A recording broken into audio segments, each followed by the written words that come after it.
Mga pangkaraniwang sandali. Isa sa mga aral na natutunan ko sa aking paglago ay ang kahalagahan ng mga pangkaraniwang sandali.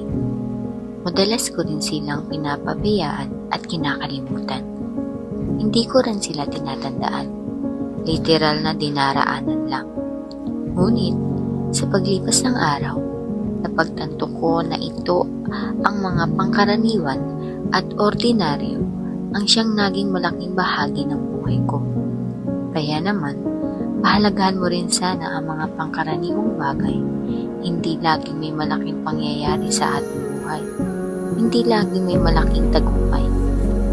Hindi tayo araw-araw nagtatapos sa paaralan, nagiging honor student, o nagkakaroon ng malaking karangalan.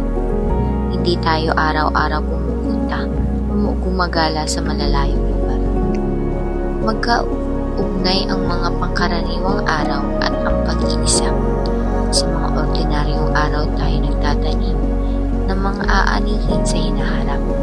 Sa mga ordinaryong araw tayo nag-iipon bago ang malaking ulan mahunos. Ang buhay natin ay binubuo ng malaking ordinaryong sandali. Ang mga pangkaraniwang araw ang siyang nagdadala sa atin sa mga extraordinaryong pangyayari. Ang ginagawa natin sa bawat sandali ang siyang nag-ambag sa ikabubuti ng ating buhay. Kaya naman, pahalagahan mo ang mga pangkaraniwang araw. Pahalagahan mo ang bawat maliit na sandali. Damhin mo ang mga oras sa kasalukuyan dahil hindi na ito maging eksaktong mangyayari sa hinaharap.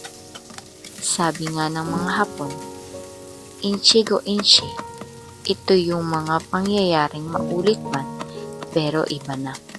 Hindi na eksaktong pareho. Hindi na gaya ng dati. Kaya, muling paalala, pahalagahan mo ang bawat sandali.